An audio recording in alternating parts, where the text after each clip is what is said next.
When my boss told me she needed me to pretend to be her husband for 1 year, the first thing that fell out of my mouth was, "Do we have to sleep in the same bed?"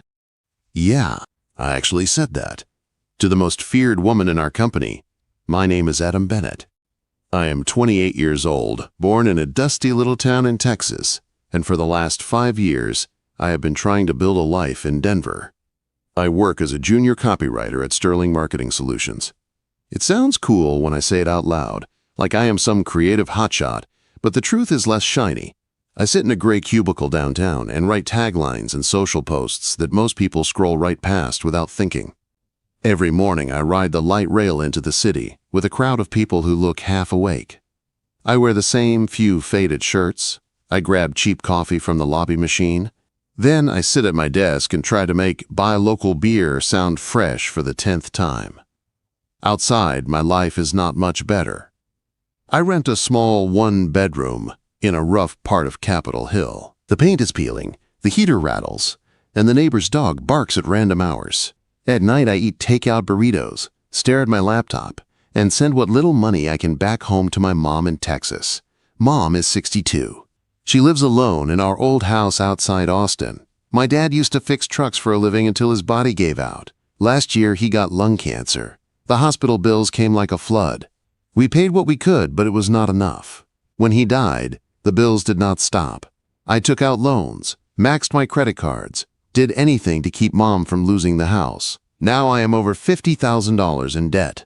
The number lives in my head like a weight. 2 weeks before all this started, my landlord slid an eviction notice under my door. 3 months behind on rent. No more extensions. I tried taking freelance jobs, selling my old camera, even texting college friends I had not talked to in years. The answers were always the same. Sorry, man. Wish I could help. By the time that Monday morning came, I was hanging on by a thread. I got to the office early, head pounding from another night of no sleep. I opened my email and saw a wall of overdue notices. Medical bills, credit cards, a second warning from the landlord. It all blurred together. I was still staring at the screen when a new email popped up. No subject line, just a short sentence. Meet me in my office, 9 a.m. sharp.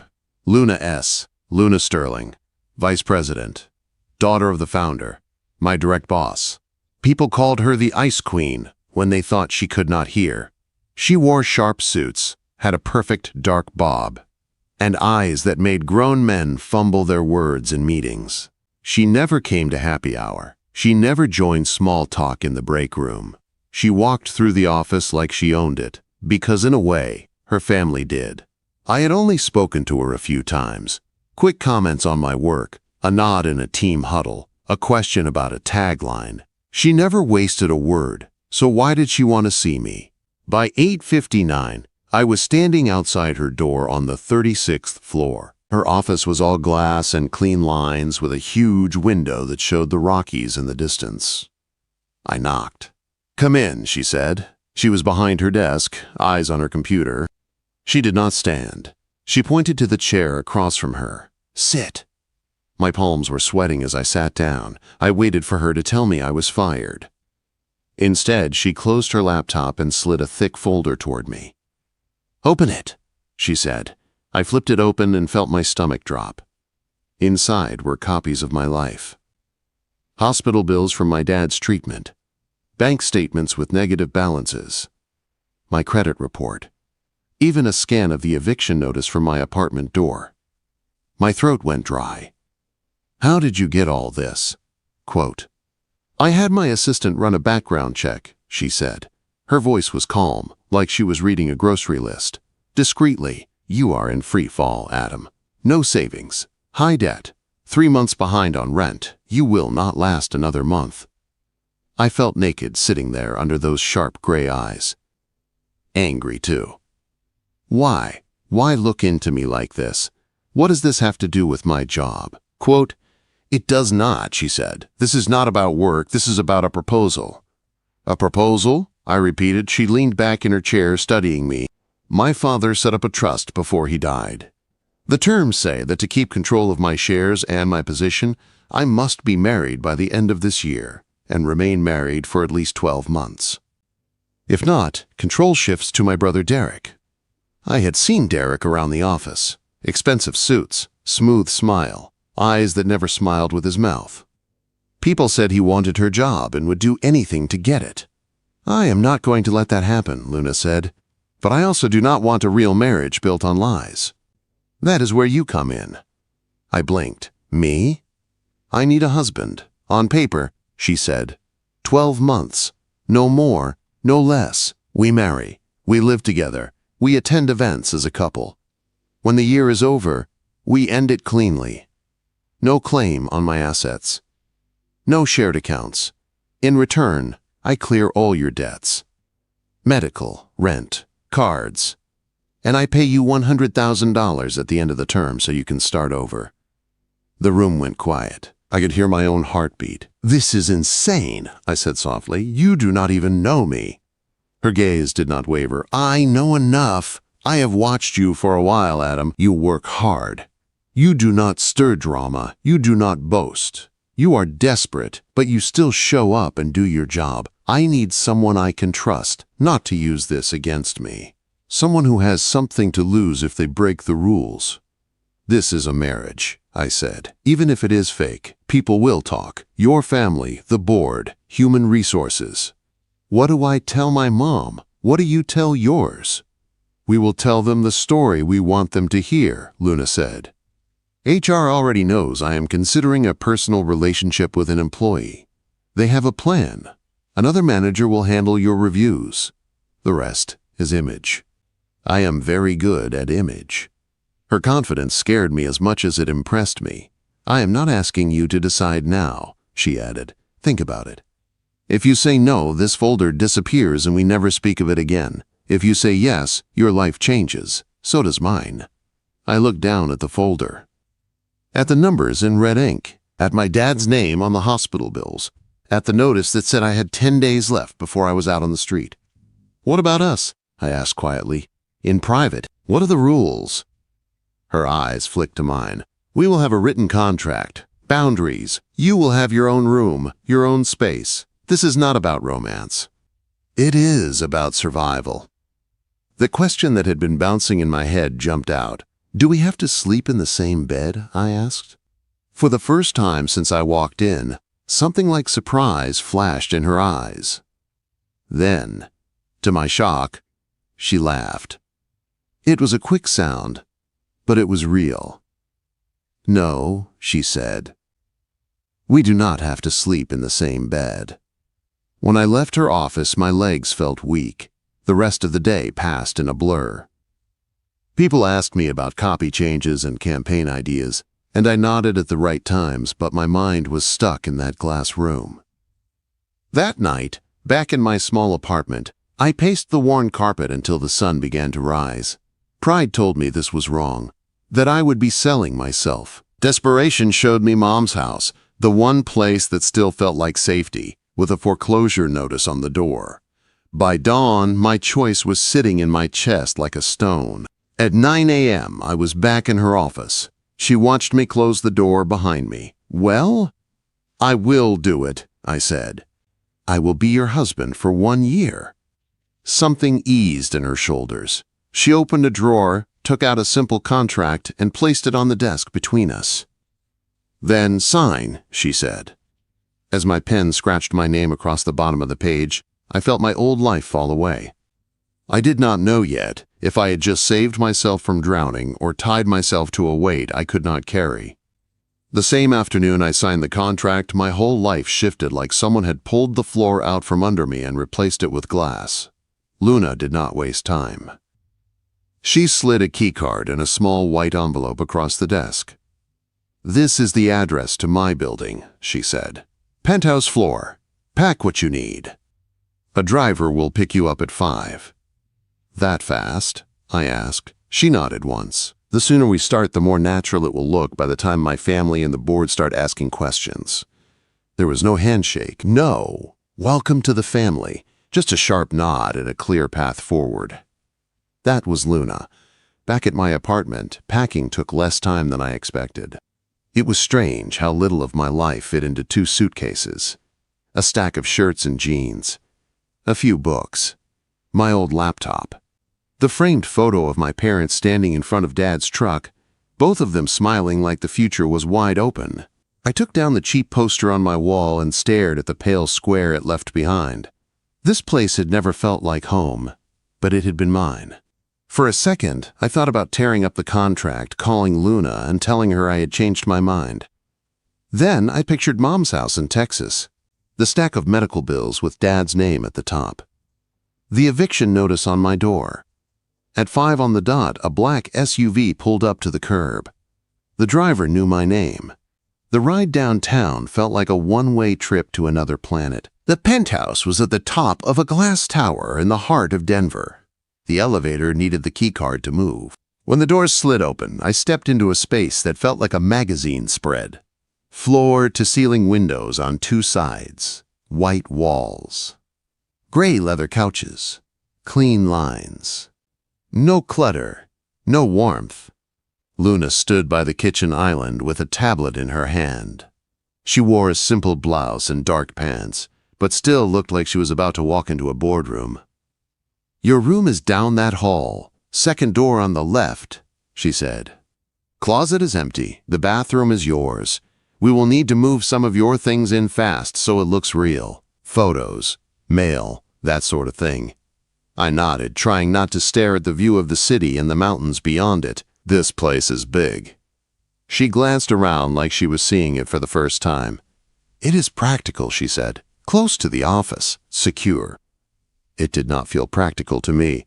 It felt like a glass box in the sky. She slid a thick binder across the counter toward me. "Read this tonight," she said. "Memorize as much as you can." Quote, I opened it and blinked. The first page was labeled Public Behavior Guidelines.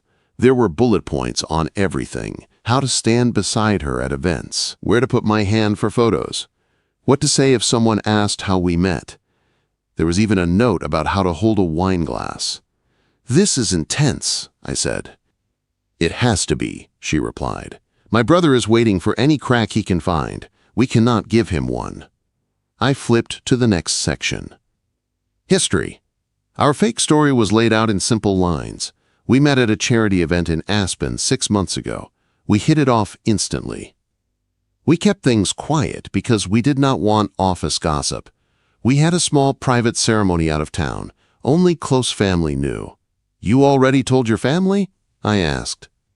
"Some of them," she said. "I told my mother I met someone serious. She was surprised but pleased. The rest will expect to see proof soon." I looked up. "And what about my mom?"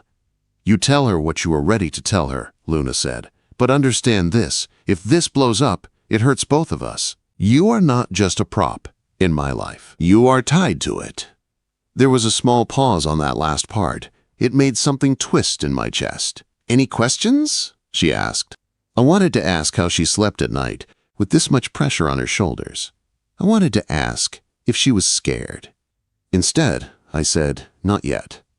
That first night felt strange. I unpacked in the guest room that was now my room. The bed was huge. The sheets were crisp and smelled like detergent. There was a walk-in closet with more empty space than I had ever had in my life. I lined up my worn shirts like they had to prove they belonged. Dinner was takeout she ordered on her phone, sushi in neat boxes on the long dining table. She ate while answering emails. I picked at my food and stared at the city lights. We made small talk about work, like we were just co-workers who happened to share a table. By 10, she said goodnight and disappeared into the master bedroom at the other end of the hall. I lay awake for a long time listening to the quiet hum of the building. No creaky pipes. No neighbors yelling through thin walls. Just silence and the distant sound of traffic below. The next few weeks fell into a rhythm. In the mornings, we rode the elevator down together. In the lobby, she would step a little closer, her hand brushing my arm, playing the part if anyone was watching. In the office, we kept our distance. She stayed, Luna Sterling, VP, sharp and focused. I stayed Adam from copy, the guy in the cubicle who wrote lines and tried not to stare at his fake wife in meetings. At night, we often arrived home at different times. Some days she would beat me there, heels already off, blazer draped over a chair. Other days I would walk into the sound of her on a call, pacing the living room, voice low and fierce, in a way I never heard at the office. Our first big test came at a company gala in a downtown hotel. She had a dress delivered to the penthouse for herself and a tailored suit for me. I stared at my reflection in the mirror. The suit fit better than anything I had ever worn. I barely recognized the guy looking back.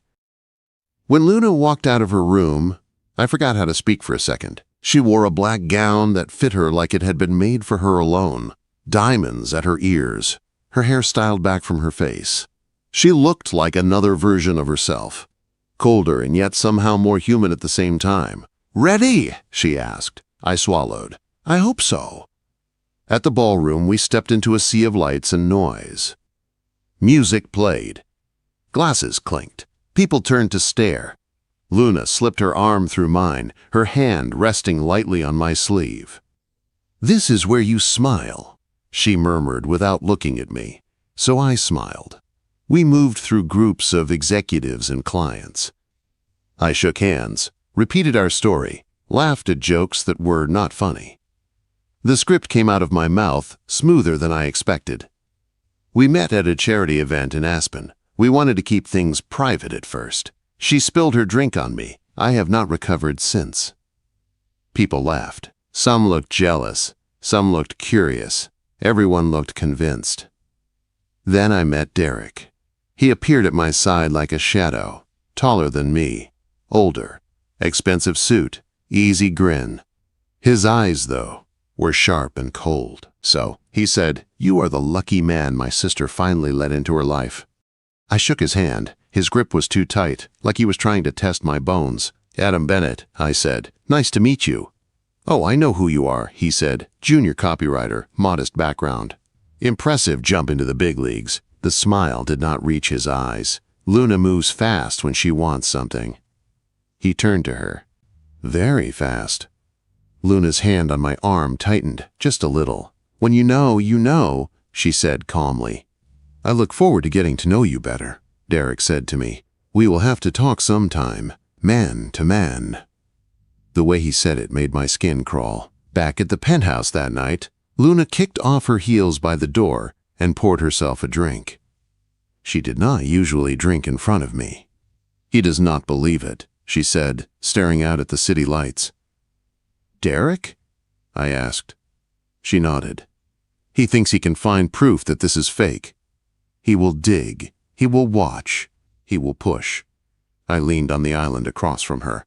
"Then we give him nothing to find." Her eyes met mine. For the first time, they were not just cold steel. There was something raw there. Tired.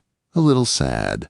"You did well tonight," she said quietly. "You looked like you belonged." "That is your suit's fault," I said. "It did most of the work." A small smile tugged at her mouth. "You do not give yourself enough credit," she said. "You handled the questions. You kept your cool with Derek. That matters." It was a simple compliment, but it hit hard. I was not used to praise that felt real. As weeks turned into months, little cracks formed in her armor. One night I woke up thirsty and walked out to the kitchen. The city was dark outside. A single lamp glowed in the living room. Luna sat on the couch, laptop open, her shoulders slumped. She rubbed her temples with one hand like her head hurt. "You okay?" I asked softly. She looked up, surprised. For a moment her face was open, no mask. Just a tired woman in a t-shirt and loose pants, far from the sharp VP everyone knew. "I am fine," she said automatically. Then she sighed. "Just a lot on my plate." Quote. I poured her a glass of water and set it on the table in front of her. "Drink," I said. "You look like you have been staring at that screen for hours." She gave a short laugh. "You are not wrong." She took a sip and leaned back. "How is your mom?" she asked suddenly. The question caught me off guard. I had mentioned Mom once in passing, but I did not think she remembered. "She is hanging in," I said. "Still in Texas, still trying to act like she is fine on her own." "You miss her," Luna said. "Every day," I admitted. She nodded slowly. "I know the feeling," she said. missing someone who is still alive but far away. For a moment our eyes met. It felt like the room shrank around us. That small, quiet connection changed everything in ways I did not see right away. The penthouse started to feel less like a stage and more like a strange, shared shelter. We were still playing roles in public, but in private, something softer was forming. Then came the weekend at the Sterling family estate. The email landed in her inbox on a Tuesday. "Family retreat to celebrate merger," the subject line read. Her jaw clenched when she opened it. "They want us both there," she said. "My mother, the board, Derek." "Everyone." "Us," I repeated. As in the happy married couple. As in the couple who met in Aspen, married quickly, and are still very much in love, she said. "They will expect to see proof." "What kind of proof?" I asked, though part of me already knew. She met my gaze. "We will be given a shared room," she said. "One bed. No separate guest wing this time." My heart picked up speed. "And Derek?" I asked. "He will be watching," she said. "He will look for any sign that this is fake." As we drove up into the foothills that Friday, trees rising on both sides of the road and the big stone house coming into view, my stomach knotted. I was about to pretend to share a bed with my boss in front of her entire family. What I did not know yet was that inside that old house, under the eyes of people who doubted us, the line between pretending and something real was about to get dangerously thin. If I said I was calm walking into the Sterling family estate, I would be lying. The house looked like something from a movie. Stone walls, long driveway, perfect lawn, expensive cars lined up out front. I stepped out of the car, smoothed my jacket, and tried to remember to breathe. Luna stood beside me, her hand slipping around my arm. Her grip was firm, like she was steadying both of us. "Remember," she said under her breath, "we are married. We are comfortable. We belong here." "Right," I said. "Married, comfortable, belong." The front door opened before we could knock. A woman in her 60s stood there in a soft blue dress, silver hair, sharp eyes, familiar bone structure. I knew at once this had to be Luna's mother. "Luna," she said, her voice warm but surprised, "and this must be Adam." "Yes, Mom," Luna said. There was a softness in her voice I had never heard at work. "This is my husband." I stepped forward and held out my hand. "It is very nice to meet you, Mrs. Sterling." She took my hand and studied my face for a moment, then smiled. "Call me Eleanor," she said. "Come in, both of you." The inside of the house was grand but lived in. Family photos on the walls, shelves full of books, the smell of roasted meat coming from the kitchen. Voices drifted from deeper inside. As we walked through the hallway, I felt eyes follow us. In the main living room, people were gathered with drinks and small plates. Aunts, uncles, cousins, board members, all dressed well and talking in low voices. Conversations dipped when they saw us. Luna straightened beside me. Derek was the first to break away from the group. He walked toward us with that same easy smile that never touched his eyes. "Sis," he said, brushing a kiss against Luna's cheek. "And the famous husband at last." He turned to me, hand outstretched. "Adam, welcome. I hope my sister has not scared you off yet with her work schedule." I took his hand. It was the same crushing grip as before. "She keeps me on my toes," I said. "I like it that way." A few people chuckled. Derek's eyes narrowed just for a second. Then he smiled again. "We have been dying to hear more about you," one of the older board members said, stepping in. "Tell us how you two met. Luna has been very private." I glanced at her. She gave me the smallest nod. "Script time." "We met at a charity event in Aspen," I said. "I was there helping with some of the branding work." She bumped into me and spilled her drink on my shirt. I figured anyone who could do that and not apologize more than once was someone I wanted to know. There was a ripple of laughter. Luna rolled her eyes in a way that looked almost playful. "He is exaggerating," she said. "But yes, Aspen was the start." "And such a quick marriage," another relative said. "When you know, I suppose." I squeezed Luna's hand. That is what I told her, I said. Life is short. I was not going to waste time pretending I did not know what I wanted. When I said that, I felt Luna's fingers tighten around mine, just a little. For a second, it did not feel like a line from a script. It felt like something true. Later, we ate dinner at a long table. While people talked over wine and dessert, Derek made small digs dressed up as jokes. "So Adam," he said, swirling his drink, "you jumped from a rough background into this family pretty fast. Must feel like winning the lottery." I met his gaze. "I feel lucky," I said, "but not because of money." "Oh?" he asked. I looked at Luna. She was watching me carefully. "Because your sister is the toughest person I have ever met," I said. "She builds more in a week than most people do in a year. Being beside someone like that makes you want to be better." The table went quiet for a moment. Eyebrows rose.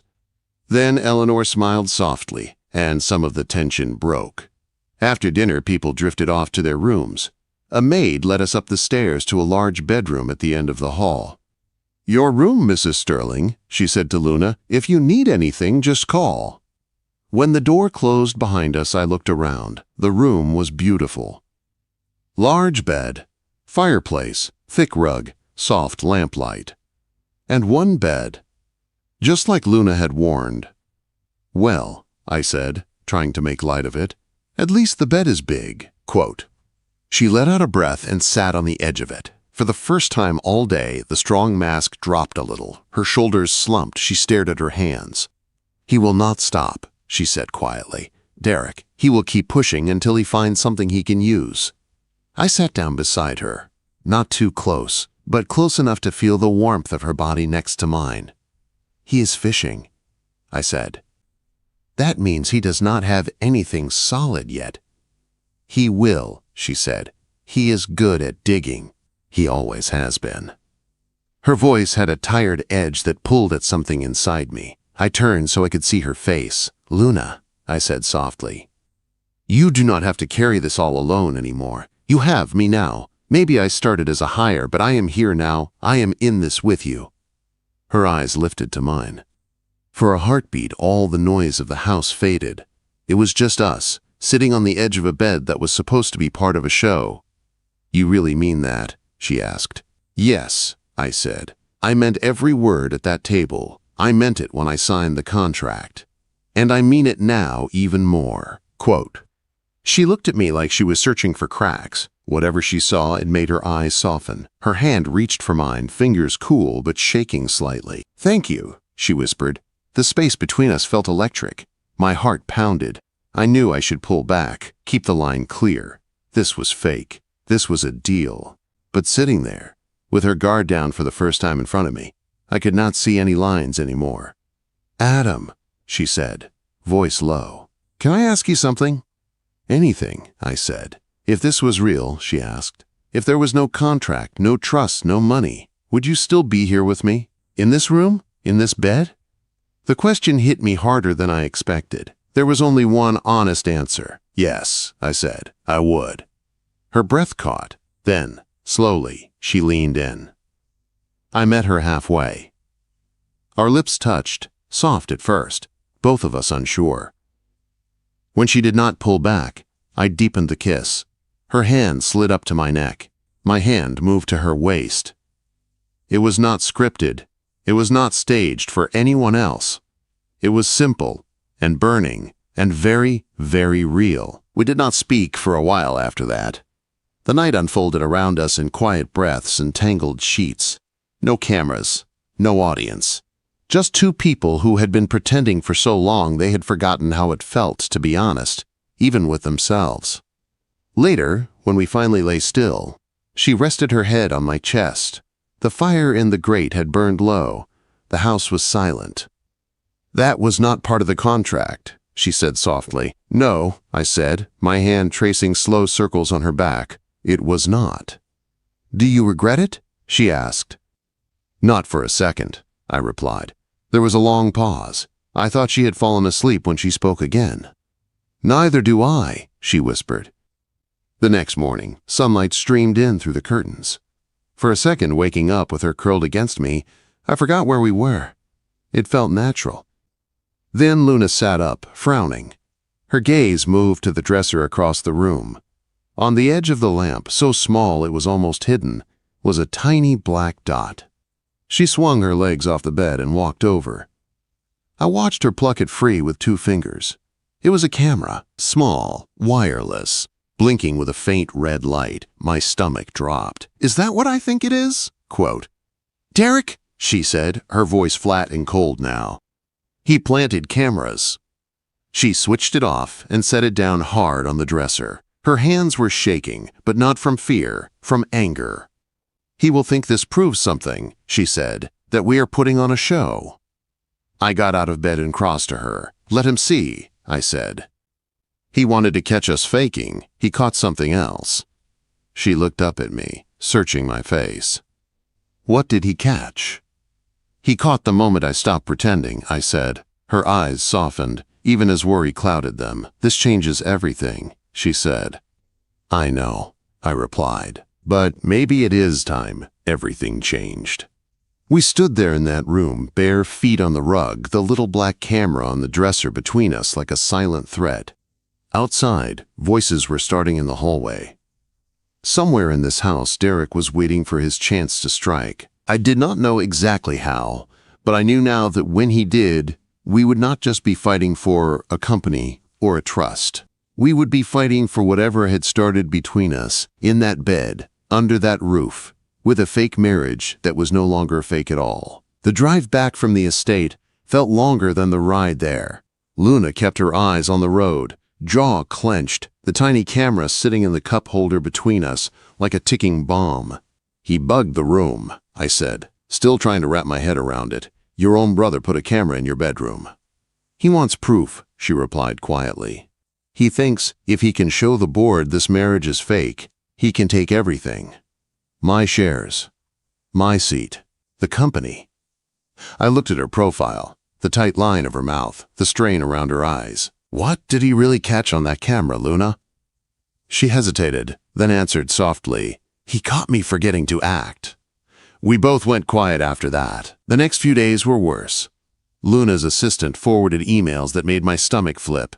Copies of my old debt records, shots of the contract I had signed, grainy stills from the hidden camera, us in bed, time-stamped and lined up like evidence in a trial. "He sent them to some of the board members," Luna said, staring at her tablet.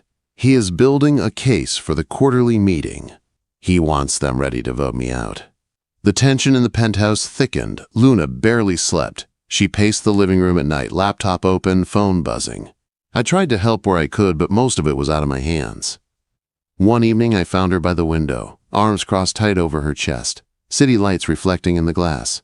She looked small for the first time since I met her. "Talk to me," I said, stepping closer. She shook her head a little. "I am scared, Adam," she said in a low voice. "Not just of losing the company. I have been losing things my whole life. Positions, chances, people. I can handle that. I am scared of losing you." Her words hit me harder than anything Derek could throw at us. "You are not going to lose me," I said. "Not because of him. Not because of that contract. I am here for you, not for the money." Her eyes filled, but the tears did not fall. She took one step forward and rested her forehead against my chest. "If this blows up," she whispered, "you will be dragged into it. People will say you used me. They will call you a fraud. You might lose your job, your name." "Then let them talk," I said, wrapping my arms around her. "We know what is real. That is what matters." But even as I said it, fear scratched at the back of my mind. The board had real power. They could crush her. They could crush us. The quarterly meeting came fast. I wore my best suit, the same one from the gala. Luna wore a dark blazer and a white blouse, simple and strong. In the elevator ride up to the executive floor, she squeezed my hand once. "Whatever happens in there," she said, "we do not turn on each other. Promise me." "I promise," I said. The boardroom was long and bright, big windows on one side, a polished table down the middle. The board members sat in their usual places, papers in front of them, eyes sharp. At the far end, Derek stood with a laptop open and a stack of folders. He already looked like he had won. We went through the routine stuff first. quarterly numbers, campaign results. It was all noise to me. My heart did not start pounding until Derek cleared his throat and stood. "There is one more matter," he said. "A matter of trust and integrity." He nodded to someone by the door. The lights dimmed. The screen at the front of the room came to life. On the screen appeared a scan of our contract. My name. Luna's. The terms. My debts and the promise to clear them. The 12-month requirement. Red circles around the key parts. Murmurs filled the room. "This," Derek said, pacing slowly, "is not a love story. This is a transaction. My sister paid this man to marry her in order to keep control of this company. She lied to all of us, to the trust, to our clients, to the public." He clicked again. My old bills appeared. Hospital debt, past due rent, red stamps, more circles. "This is who she brought into the family," he added. "A desperate man drowning in debt, paid off to play along. Is this the kind of leadership we stand behind?" I felt the heat rise in my face. Shame, anger, fear, all of it. He clicked one more time. Grainy footage from the estate flashed on the screen. 2 figures in bed. Us. Kissing. Touching. Not clear enough to be indecent, but clear enough to be us. Gasps echoed around the room. "Even their intimacy is staged," Derek said. "They knew there were terms, cameras, eyes on them. This is fraud." When he finished, he folded his arms and leaned back, confident. The room went silent. All eyes turned to Luna. She stood slowly. My chest tightened. She looked around the table, meeting each gaze head on. "Yes," she said. Her voice was steady. "The marriage started as a contract. I will not lie to you. I did it to protect what I built here. I knew Derek was waiting for any excuse to take everything from me. I made a choice. An unethical one." Derek cut in. She ignored him. "I have worked for years to grow this place," she continued, "to support the teams, the clients, the campaigns that keep us alive. I was not going to let my brother's games undo all of that, so I did something I am not proud of." Her eyes shifted to me, and for a moment everything else disappeared. "But somewhere along the way," she said, her voice softening, "it stopped being fake. I moved a man into my home who had nothing left, and I watched him show up every day anyway. I watched him care about work that was not glamorous. I watched him send money to his mother, even when he had almost nothing. I watched him see me, not the title, not the name, but me, and I fell in love with him." The murmurs swelled again. A few board members shifted in their seats, unsure. Derek scoffed. "Touching story," he said, "but feelings do not erase fraud." That was when I stood up. My legs felt heavy, but my voice came out clear. "He is right about one thing," I said. "I was desperate when I signed that contract. My dad's cancer bills were choking us. I was about to be kicked out of my apartment. I thought this was a cold trade, money for time." I looked at Luna, then back at the room, but that is not what it became. Living with Luna, seeing how hard she fights, how much she cares, how alone she really was under all that control, it changed me.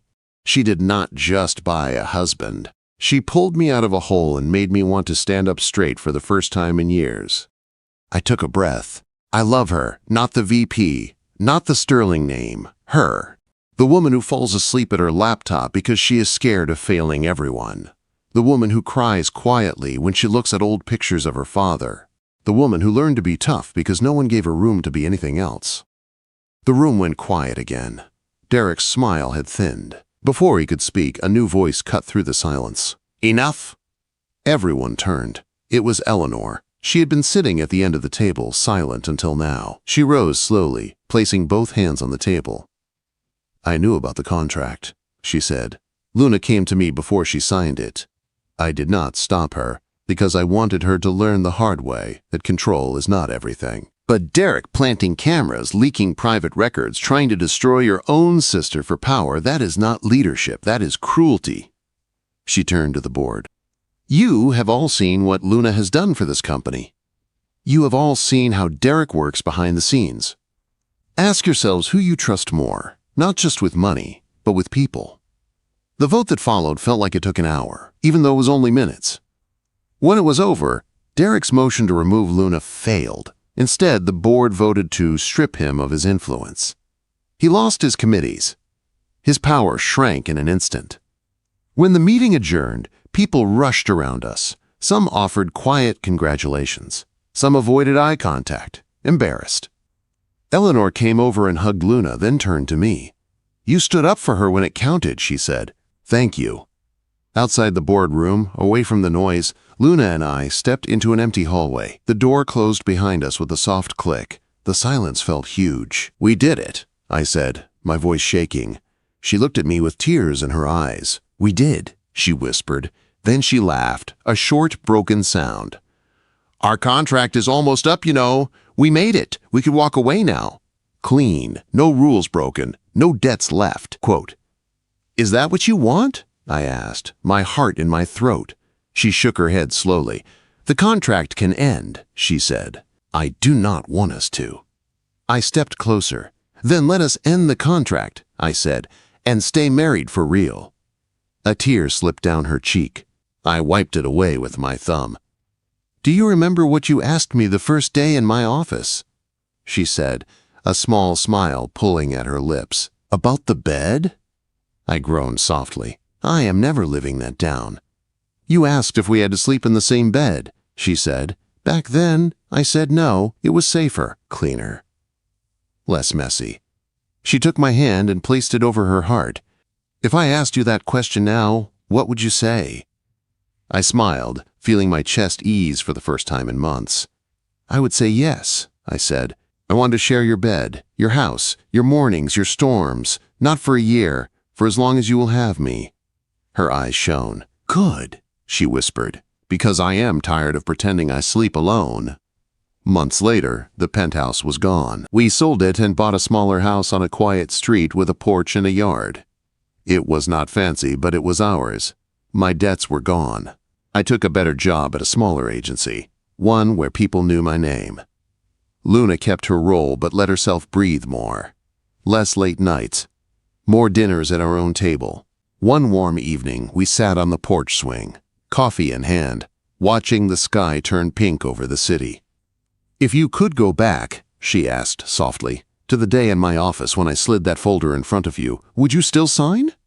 I thought about my dad's bills, my empty apartment, her steel eyes, the hidden fear behind them, the year that followed, the fights, the kisses, the boardroom, this porch. "I would sign faster," I said, "because that was the day the pretending started, and the day I started walking toward you." She leaned her head on my shoulder and squeezed my hand.